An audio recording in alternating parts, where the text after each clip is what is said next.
Hello மக்களே, எல்லா பேரும் சேஃபாக இருப்பீங்கன்னு நினைக்கிறேன். ரொம்ப டைம் வேஸ்ட் பண்ணாமல் வீடியோக்குள்ளே போகலாம். நம்ம லோகேஷ் கனகராஜ் தான் ரஜினி கமல் ரெண்டு பேரையும் சேர்த்து வச்சு ஒரு படம் டைரக்ட் பண்ண போறாருன்னு சொல்லி ஒரு ரூமர்ஸ் வந்து கூலி படம் ரிலீஸ் ஆன டைம்ஸ்ல வந்து ரொம்ப பயங்கரமா ஃபயர் ஆச்சு. அதுக்கப்புறம் வந்து ரஜினி இன்னும் டைரக்டர் ஃபிக்ஸ் ஆகலன்ற மாதிரியும் வந்து பேசிட்டு போயிட்டாரு. நிஜமாலே லோகேஷ் கனகராஜ் பண்ணலன்ற மாதிரியான ஒரு விஷயம் வந்து கன்ஃபார்ம் ஆயிருக்கு. அசையாத மரம் ஒன்று உயிர்ந்தது கீழே. என்னன்னா லோகேஷ் கனகராஜ் வந்து இப்போ கைதி 2ல வந்து ரொம்ப பிஸியாக ஒர்க் பண்ணிக்கிட்டு இருக்காராம். இப்போ லோகேஷ் கனகராஜோட ஃபுல் ஃபோக்கஸ் வந்து எல்சியூவில் இருக்கு. எல்சியூ தான் நம்மளோட பேஸ். ஸோ மறுபடியும் அந்த எல்சியூ வந்து உருவாக்கணுன்ற ஒரு விஷயத்துல வந்து லோகேஷ் கனகராஜ் வந்து ஃபுல் ஃபிளெஜ்ஜா வந்து ஒர்க் பண்ணிக்கிட்டு இருக்காரு. ரொம்ப சந்தோஷம், ரொம்ப சந்தோஷம். ஸோ இதுலேருந்தே நம்மளுக்கு என்ன தெரிய வருதுன்னா, லோகேஷ் கனகராஜ் வந்து அடுத்த ரஜினி கமல் படத்தை வந்து டைரக்ட் பண்ண போகிறது கிடையாது. வேற ஒரு டைரக்டர் தான் வந்து டைரக்ட் பண்ண போறான்னு சொல்லி கன்ஃபார்ம் ஆயிடுச்சு. தமிழ் சினிமாவில் அப்படி யார் இருக்கான்னு சொல்லி யோசிச்சு பார்த்துட்டு இருக்கும்போது எனக்கு ரெண்டு பேர் தான் வந்து ஞாபகம் வந்துச்சு. ஒன்று சங்கர், ஒன்று மணிரத்னம். ஸோ இவங்க ரெண்டு பேருக்கும் இப்போ அவுட் ஆஃப் ஃபார்ம்ல இருக்காங்க. சத்தியமா அவங்க ரெண்டு பேரும் வாய்ப்பே தர மாட்டாங்க. நான் எதுக்கு போயிட்டு வரணும்? போயிட்டு சரி, இவங்க ரெண்டு பேர் தரலனா இப்போ அடுத்து யார் பண்ண போறான்னு சொல்லி ஒரு கேள்விக்குறி வந்துச்சு. இந்த கேள்விக்குறி தான் வந்து எல்லா பேரும் மைண்ட்ல ஓடிக்கிட்டு இருக்கு. பட் இப்போ ஒரு பஸ் வந்திருக்கு. அதாவது என்னன்னா, நெல்சன் கிட்ட தான் வந்து ரஜினி கமல் இவங்க ரெண்டு பேரும் சேர்ந்து பண்ணக்கூடிய படம் வந்து பண்ண போறதா வந்து பேசிக்கிட்டு இருக்காங்க. ஆல்ரெடி நெல்சன் வந்து ஜெயிலர் 2 முடிச்சுட்டு ஜூனியர் என்டிஆரை வச்சு ஒரு படம் டைரக்ட் பண்ற மாதிரி ஒரு கமிட்மெண்ட் கொடுத்துட்டாரு. அட்வான்ஸும் வாங்கிட்டாருன்னு சொல்லி நினைக்கிறேன். ஓகேவா? ஸோ இப்போ வந்து அவர் நெக்ஸ்ட் அந்த படத்துக்கு தான் அவர் போய் ஆகணும். எப்படி வந்து இந்த படம் பண்ணுவார்ன்ற ஒரு கேள்விக்குறி வந்து ரொம்ப பயங்கரமாக இருக்குது. மேபி ரெட் ஜெயிண்ட்டு வேணால் பண்ணலாம், ஓகேவா? பட் இவன் நெல்சன் கூட சொல்லலாம், சார் இந்த படத்தை முடிச்சுட்டு வந்துட்டு கூட அந்த படம் பண்ணுறேன்னு சொல்லலாம். ஜூனியர் என்டிஆரும் ஒத்துக்கலாம், மைத்திரியும் ஒத்துக்கலாம். அதுக்கான வாய்ப்புகள் அதிகமாக இருக்குது. பட் இப்போ வந்து லேட்டஸ்ட்டு டாக் வந்து நெல்சன் கிட்ட வந்து போய்கிட்டு இருக்கான். நெல்சன் வந்து என்ன சொல்லியிருக்காரு, சார் இப்போதைக்கு நான் ஜெயிலர் 2ல பிஸியாக இருக்கேன், இது முடிச்சுட்டு வந்தப்புறம் வேணால் நம்ம பார்க்கலான்ற மாதிரி வந்து சொல்லியிருக்காரு.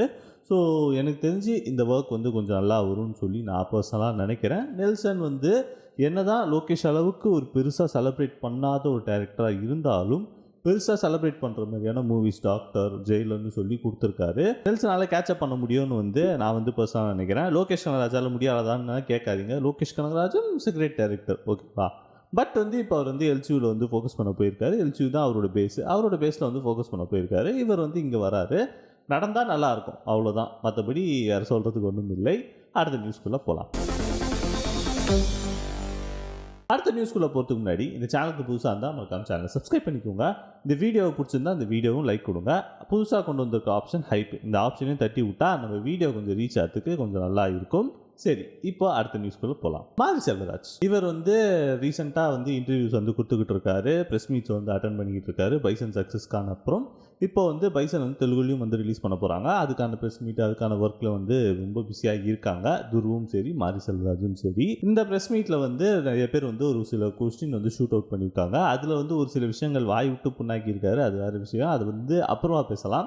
இப்போ வந்து என்ன சொல்லியிருக்காங்கன்னா, சார் ரஜினி சார் வந்து பாராட்டுறாங்க, உங்களோட ப்ரீவியஸ் படங்களும் பாராட்டுறாரு, இந்த படத்தையும் வந்து பாராட்டுறாங்க, நீங்கள் ஏன் வந்து ரஜினி சார் கூட ஒர்க் பண்ண மாட்டீங்களா சொல்லி கேட்டதுக்கு நம்ம மாரி செல்வராஜ் என்ன சொல்லியிருக்காங்க, அவர் வாய்ப்பு கொடுத்தா நான் தாராளமாக அந்த படம் வந்து ஒர்க் பண்ணுவேன், அவர் நம்பிக்கையும் நான் காப்பாற்றுவேன்ற மாதிரி வந்து சொல்லியிருக்காரு. எனக்கு பொறுத்த வரைக்கும் மாரி செல்வராஜும் ரஜினி காம்போ வந்து சீரியஸாக நல்லாயிருக்கும். வாழை படமே வந்து அங்கே ரஜினி அங்கங்கே வந்து தூக்கி காட்டின மாதிரி இருந்துச்சு. ஸோ டெஃபினட்டாக வந்து ரஜினி கூட ஒர்க் பண்ணால் ரொம்ப சூப்பராக இருக்கும். பட் ரஜினி வந்து இப்போ கொஞ்சம் டைட் ஷெட்யூலில் இருக்கார். ஜெயிலர் 2க்கு அப்புறம் அதுக்கப்புறம் இந்த ரஜினி கமல் காம்போவில் ஒரு படம் பண்ணுறாரு. அதுக்கப்புறம் வேணால் மாரி செல்வராஜை பற்றி யோசிப்பார். இன் பிட்வீனில் வந்து நிறைய யங் டேரக்டர்ஸ் வர ரஜினி வந்து அவங்கள பிச் பண்ண ஸ்டார்ட் பண்ணுறாரு. ஆல்ரெடி அபிஷன் ஜீவித்துக்கிட்ட வந்து பேசினார், ராஜ்மோகன் பெரியசாமி கிட்ட வந்து பேசினார், அதுக்கப்புறம் வேறு யார்கிட்டயோ வந்து பேசினார். எந்தெந்த படங்கள் ஹிட்டு கொடுத்தாங்களோ அவங்ககிட்ட தான் வந்து ரஜினி வந்து அப்ரோச் பண்ணிக்கிட்டு இருக்காரு. ஸோ அந்த டைமில் நீங்கள் அவைலபிளாக இருந்தால் நீங்கள் அசால்ட்டாக வந்து ரஜினியை பிடிச்சி படம் பண்ணிடலாம், இல்லைனா கொஞ்சம் கஷ்டம்தான். இதுதான் வந்து ரஜினியோட ஆக்சுவல் கால் ஷீட்டு. நீங்கள் இதை பற்றி என்ன நினைக்கிறீங்க கீழே கமெண்ட் பாக்ஸில் கமெண்ட் பண்ணுங்கள். வீடியோ பிடிச்சிருந்தா அந்த வீடியோ லைக் பண்ணுங்கள். அதேமாதிரி உங்கள் ஃப்ரெண்ட்ஸ் அண்ட் ஃபேமிலி எல்லா பேருக்கும் இந்த வீடியோ ஷேர் பண்ணி விடுங்க. அது போக மறக்காமல் சேனலை சப்ஸ்கிரைப் பண்ணிக்கணும். Have a great day. நன்றி, வணக்கம், டாடா, பை பை.